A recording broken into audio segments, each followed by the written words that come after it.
Are you serious? Are you serious, guys? Iran's new madman. Iran's new madman. Iran's new madman. Iran's new madman. He's worse than Moose. He's going in as president of Iran, having killed over 5,000 people. He's killed more people when he took over right now than Mussolini, Hitler, Idi Amin, Fidel Castro, Pol Pot, Mao, Stalin.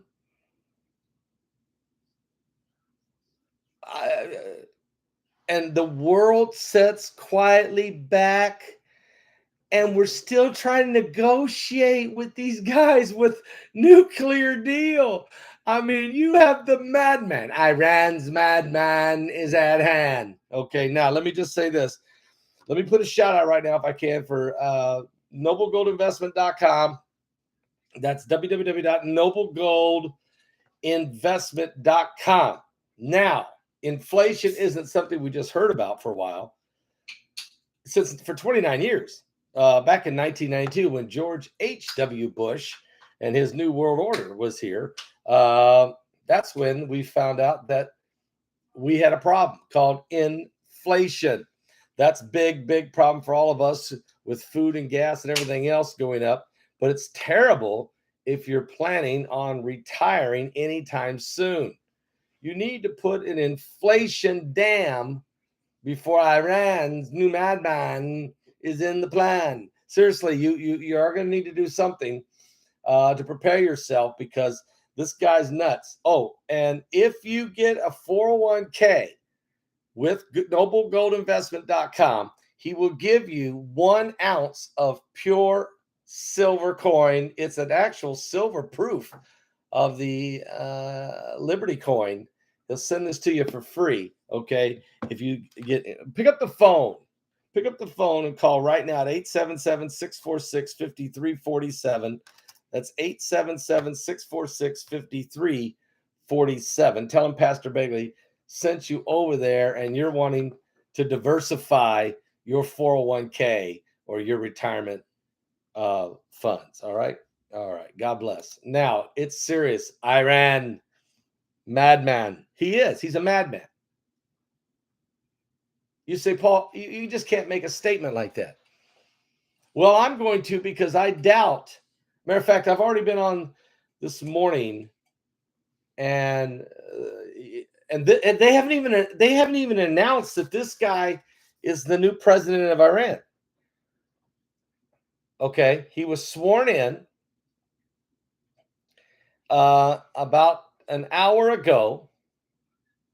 There's nobody cares. And this guy's the biggest butcher.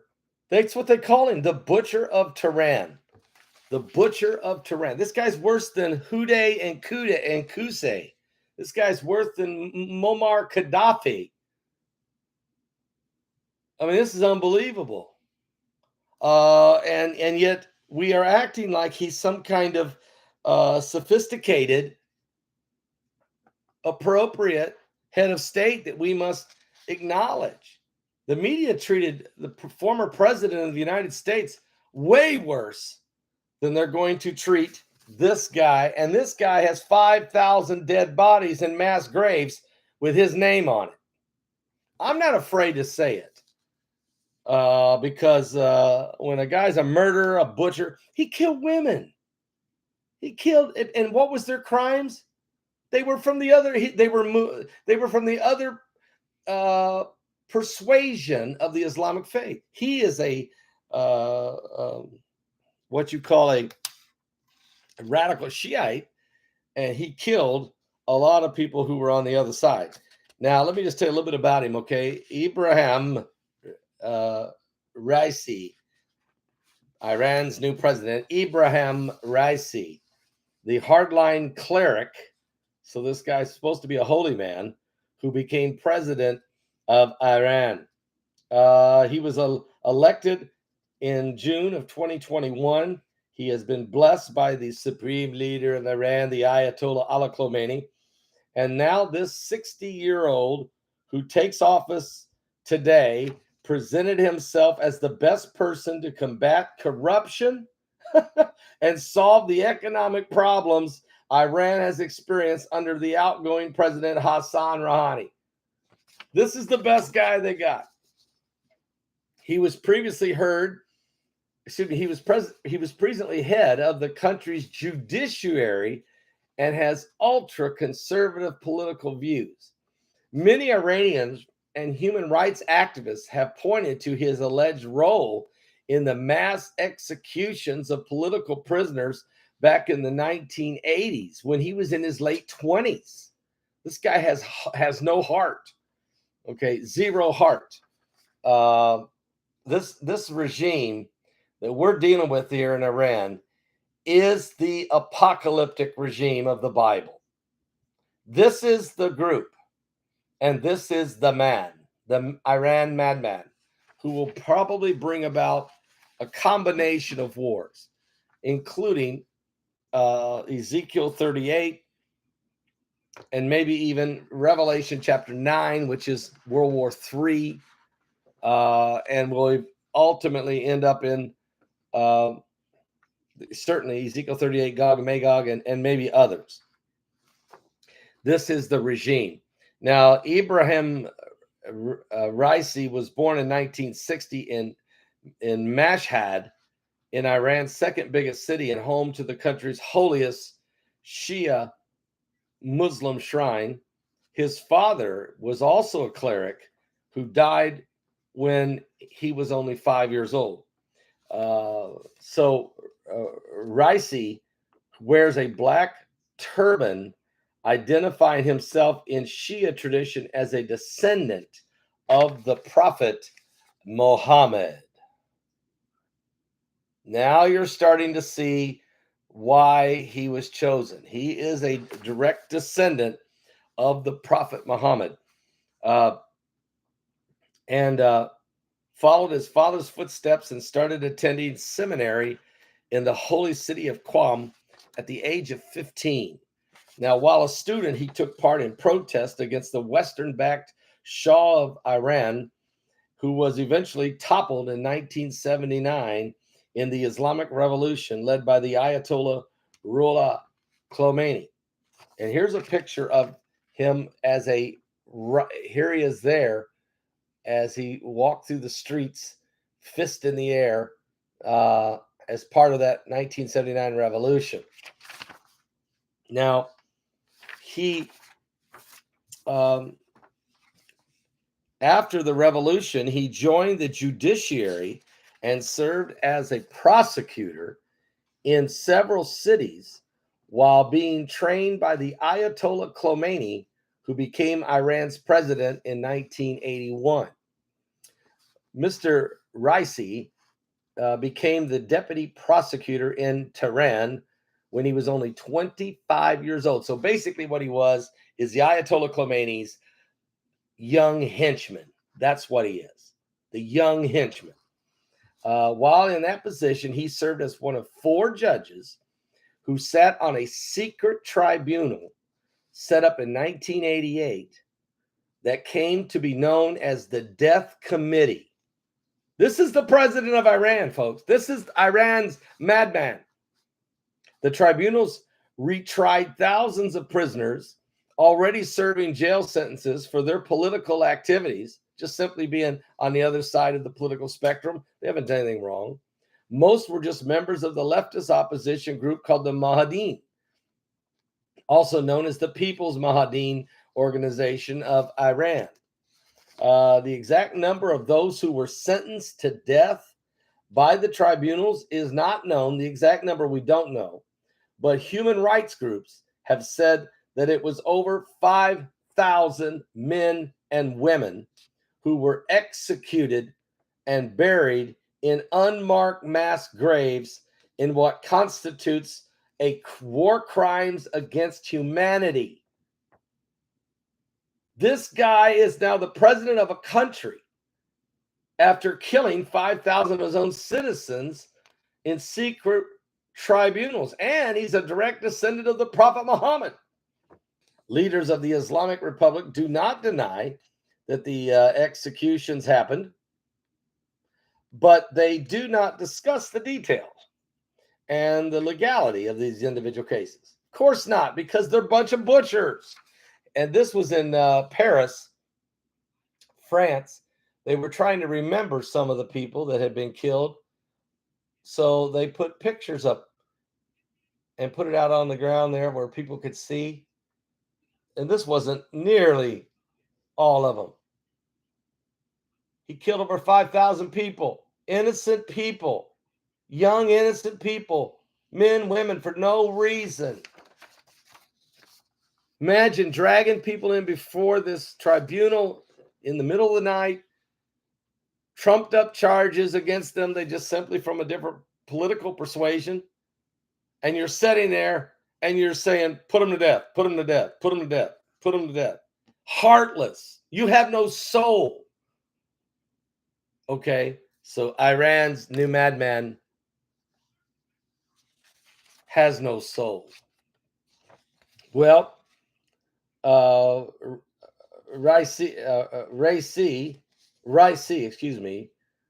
has repeatedly denied his role in the death sentences, but he has also said that they were justified. He's such a hypocrite. See, they're liars, guys. 5 years ago, an audio tape, though, in 1988 meeting between Mr. Raisi and several other members of the judiciary and then Deputy Supreme Leader Ayatollah Hassan Ali Mohtazari was leaked. And in there, it was heard describing the executions as the biggest crime in the history of the Islamic Republic. A year later, Mohtazari lost his position as Khomeini's designed successor, and the Ayatollah Khomeini became the supreme leader upon Khomeini's death. Mr. Raisi went on to serve in Tehran's prosecutor and then head of state of inspector organization, the first deputy head of the judiciary before being appointed prosecutor general in Iran in 2014. 2 years later, the Ayatollah Ali Khomeini named him the custodian of one of Iran's most important, wealthiest religious foundations, and it manages the shrines of the 8th Shia Imam Reza in Mashhad, as well as all the various charities and organizations affiliated with it. And according to the United States, it has vast economic holdings in construction, agriculture, energy, telecommunications, and financial services. Back in 2017, Mr. Raisi surprised observers by standing for the presidency. Mr. Rouhani, a fellow cleric, won a second term by a landslide in the election's first round, receiving 57% of the vote. But Mr. Raisi, who presented himself as an anti-corruption fighter, but was accused by the president of doing little to tackle graft as deputy judiciary chief, came second. So he came in second last time with 38%. The loss did not tarnish him, though, his image. And in 2019, the Ayatollah Khomeini named him the powerful position of head of the judiciary. Well, now he's in charge of the entire court system of Iran, the same guy who killed 5,000 people. The following week, he was also elected as the deputy chairman of the Assembly of Experts. This is an 88-member clerical body responsible for electing the next supreme leader. So not only is he in charge of the finances, but he's in charge of the entire judiciary. Now he's the president. He's killed 5,000, and he's part of the 88-member cleric to pick the next supreme leader. And he's a direct descendant of Muhammad. And as judiciary chief, Mr. Raisi implemented reforms that led to reduction in the number of people sentenced to death and executed for drug-related offenses in the country. However, Iran continued to put more people to death than any other nation in the world except China. Iran has put more people to death than any nation in the world except China. The judiciary has also continued to work with the security services to crack down on dissidents and prosecute many Iranians and with dual nationality or foreign permanent residencies on spying charges. Then U.S. President Donald Trump imposed sanctions on Mr. Raisi. Trump identified Raisi when he was in office. Over his human rights record, Trump said in 2019 he imposed personal sanctions on Raisi. He is accused of having administrative oversight over the execution of over 5,000 people who were juveniles at the time of their alleged crimes, some of them, and being involved in the violent crackdown on the protests of the opposition Green Movement after the disputed presidential election of 2009. Remember that? And the people were protesting against, that was Maud Ahmadinejad. This guy was involved in the crackdown and the shooting them in the streets. And when Mr. Raisi announced his candidacy this year, presidential election, he declared that he had come as an independent to the stage to make changes in the executive management of the country and to fight poverty, corruption, humiliation, and discrimination. This is the biggest hypocrite on the face. This is one of the biggest demons on the earth. The election was subsequently overshadowed when the hardline Guardian Council disqualified several prominent moderate and reformist candidates. Dissidents and some reformists urged voters to boycott the poll, complaining that the process had been engineered to ensure that Mr. Raisi would have no competition and would win the election. And he did. He got 62% of the vote. But only 49% of the people of Iran even voted. It was the lowest presidential election since the revolution began in 1979 because they know this thing is rigged. Okay. And little is known about Iran's Mr. Raisi's private life, except that he has a wife named Jamilia who teaches at the Shahid University in Tehran, and they have 2 adult daughters. And that's about it. That's about it. So if you're wondering what's going to happen next in Iran, this man in the middle with the black turban, a descendant of Muhammad, who's already executed over 5,000 people. He is now the new madman in Iran. And I doubt that you've even heard much about him until what I just read. I'm going to say I doubt it very seriously that you've gotten hardly any information on this situation. And I'll tell you something.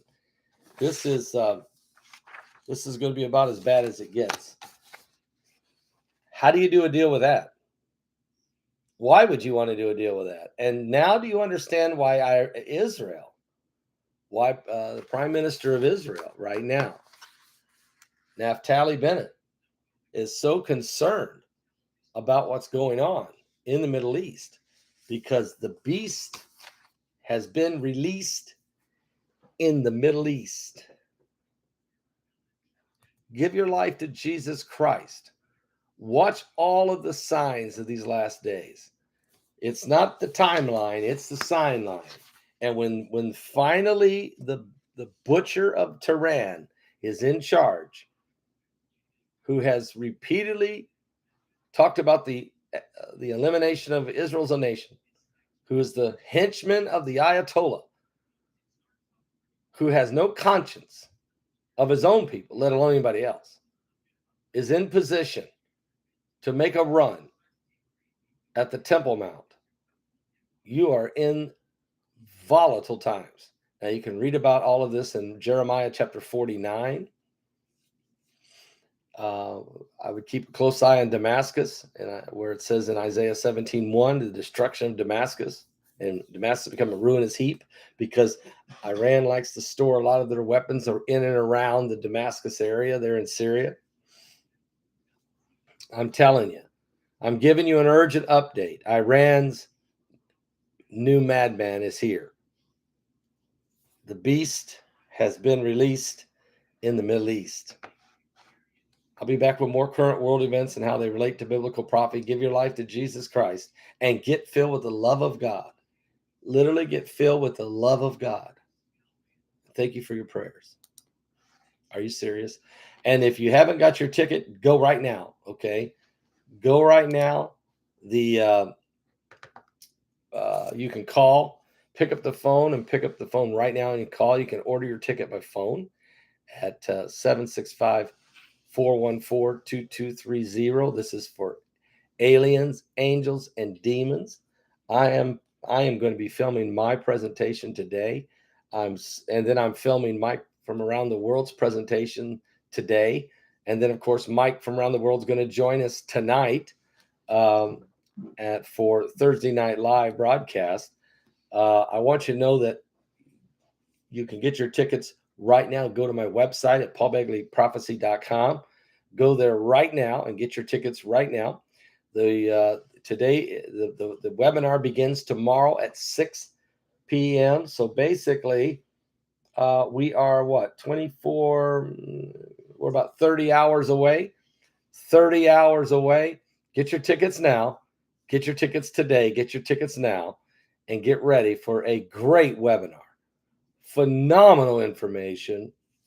And you're going to get it from a lot of different perspectives. And I'm going to say right now, I don't agree with it all. I agree with a lot. I agree with a lot of it. I don't agree with all of it. I don't think nobody's going to agree with all of it.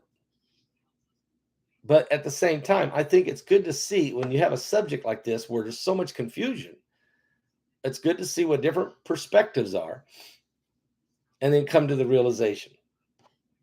But I'll tell you what I will say. I agree with a lot of it, and most of it even maybe. And certainly we need to know more about these entities. Angels, demons, how do they work? What are they doing? What role do they play in these last days? Aliens, what is that? How are they in the Bible? What does that mean? How does that relate? What are the concepts? What about all the eyewitnesses? What about all the abductions? What about all of the secret files? What about all of the manifestations? What is who is what? It's really interesting, very interesting. And we went and got the best experts in the world, really. Avi Loeb, the Harvard professor who just wrote this best-selling book on Uma. He has a presentation in here. It's awesome, by Avi Loeb. I interviewed him, as well as Mr. MBB 333. I think this is the best one that Mr. MBB 333 ever did. He touches all three categories, and he's incredible with them. Honest, very believable, very honest about things that private things that he wanted to share. And then, of course, Steve Quayle. No hose barred when it comes to Steve Quayle. And he just let it all hang out. He's been talking about this subject for 25 years. And so he went there. He went there a couple of times. All right. And L.A. Marzulli, an expert in the Nephilim. I mean, nobody brings a better presentation than L.A. Marzulli. I'll tell you that right now. Laura Eisenhower. She came at this thing from a whole different world. Okay. And then there's William Henry, who's on one of the co-producers of Ancient Aliens, been on there for 10 seasons. He brought Christian art. He said, let me just talk about this subject with art. And I'm like, art? Yeah, from the 14th, 13th, 14th, 15th century that are on cathedrals and art that's in the East. We have never seen it over here in the West. It was phenomenal. And then there's Rex Bear, and he goes into the Grand Canyon and shows us all kinds of things that we've never seen before and glyphs. And it goes on, guys. I can't even name every. And then Melvin Whittington on angels. And wow, there's tons of stuff. And my presentation is as strong as I could make it. I'm just really going to be brutal. The Bible, what does it say? And where are we at? Why are we more afraid of God than we are of the devil? We'll be back. Get your ticket right now. Go there right now. Angels, aliens, and demons. 30 hours, guys. Get your ticket right now. 30 hours. Hurry. I'll be back with more in just a minute. Don't forget tonight either.